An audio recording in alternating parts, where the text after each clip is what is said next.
A very good afternoon. You're watching Lunchtime News on TV1. For the Newsfirst team, I'm Yuki Poshia. Let's start off with a look at headlines.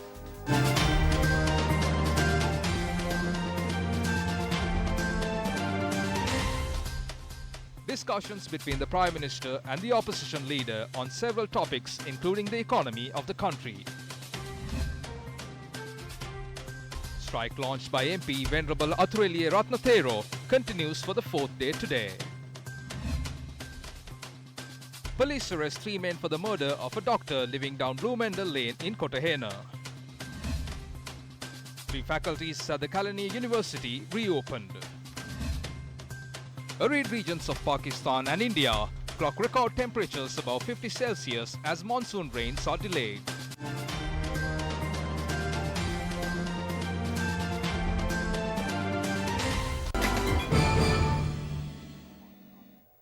In your lead story this afternoon, Parliamentarian Venerable Athureliya Ratnathero continued his hunger strike for the 4th consecutive day today. Venerable Athureliya Ratnathero continued his hunger strike at the premises of the Temple of the Sacred Tooth Relic in Kandy. The Archbishop of Colombo, His Eminence Cardinal Ranjit, paid a visit to the Venerable Athureliya Ratnathero this morning.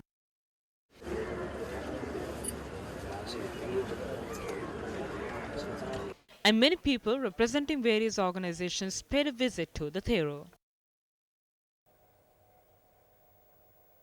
Following are the views expressed by His Eminence Cardinal Ranjit in Kandy. We have handed over the country to the politicians for about 5 to 6 years, not to take it as a property or on lease. This country belongs to the people.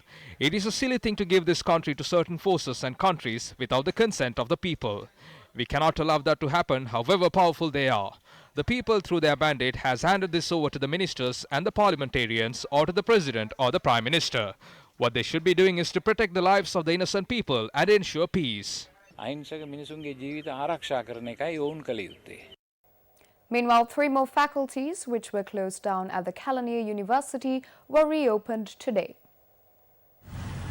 Senior lecturer at the Cardinal University, Vijayananda Rupasinghe, said the faculties were reopened as the students agreed to work in accordance with the existing security program. Accordingly, the faculties of Science, Commerce and Management faculty and Computer and Technology will be reopened today. All faculties which were closed down as a result of the April 21st attacks were reopened on the 28th of last month. However, following protests staged by students against certain security measures, all faculties except the medical faculty were closed down last Thursday. Meanwhile, the Supreme Court has decided to consider the fundamental rights petition filed by Madhumadhava Aravinda on the 13th of June. The petition was filed seeking an order to prevent the attempt made by police to arrest him under the provisions of the International Covenant of Civil and Political Rights. The petition, taken up in the presence of Justice Sisiredi Abru, LTB Dehidenia and P. Padman Surasena, cites the OIC of the Minawangara Police, the DIG in charge of the Colombo North, the Attorney General and 2 others as respondents. The Supreme Court ordered for notice to be issued on the respondent.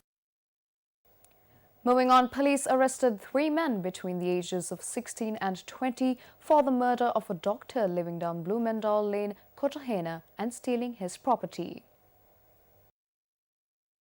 Police said the 68-year-old doctor was strangled to death by the suspects.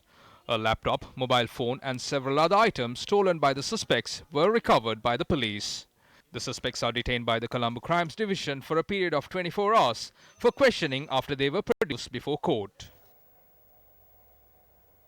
Former Defence Secretary Gotabaya Rajapaksa's lawyers informed court today that he had not arrived to the island as ordered by the courts.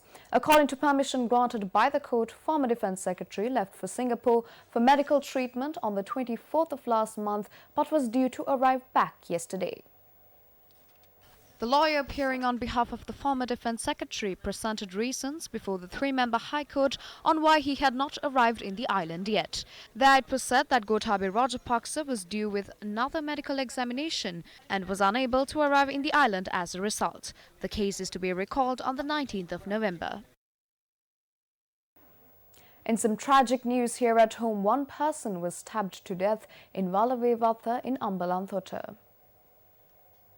The victim had left his house last morning and had not arrived till late night, prompting his family members to look for the missing. Our correspondent said the residents have then lodged a complaint to the police. Following a search operation conducted by the police, a body was discovered with lacerations in the area. The victim was a 36-year-old father of two.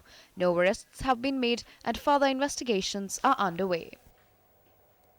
The wildlife officials rescued an elephant after it fell into an agricultural well in Puliyankadavada, Horopatana. The elephant, which has arrived from the Horopatana Forest Reserve, had fallen into the agricultural well last evening. The wildlife officials have made arrangements to rescue the elephant following information received from the area residents.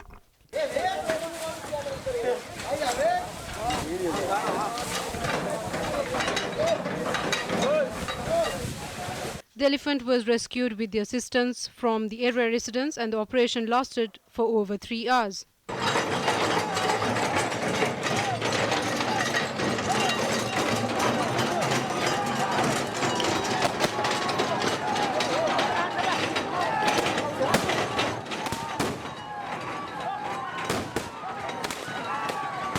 Our correspondent said the elephant, which is approximately 20 years old, was released to the Horopatana Forest Reserve.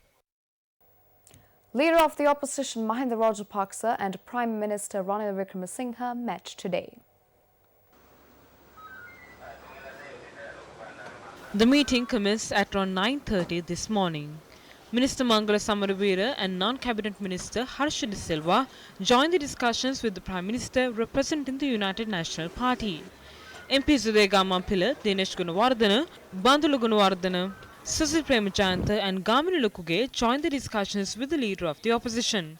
Several other state sector officials, including the governor of the central bank, Dr. Indrajit Kumar Swamy, also joined the discussions. We discussed about several points. We spoke about the issue pertaining to Ratanathera. We spoke about the concessions that should be provided by the banking sector to the industries that have been affected after the April 21st attacks, including the tourism sector.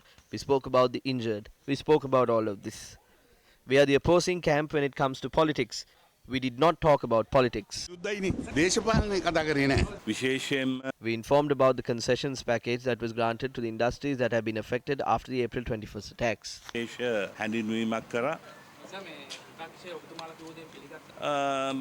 In my opinion, they did. It was a cordial discussion and it ended well. And with that, we wrap up this edition of Lunchtime News. For the Newsfirst team, I'm Yuki Poshia. Take care and good day.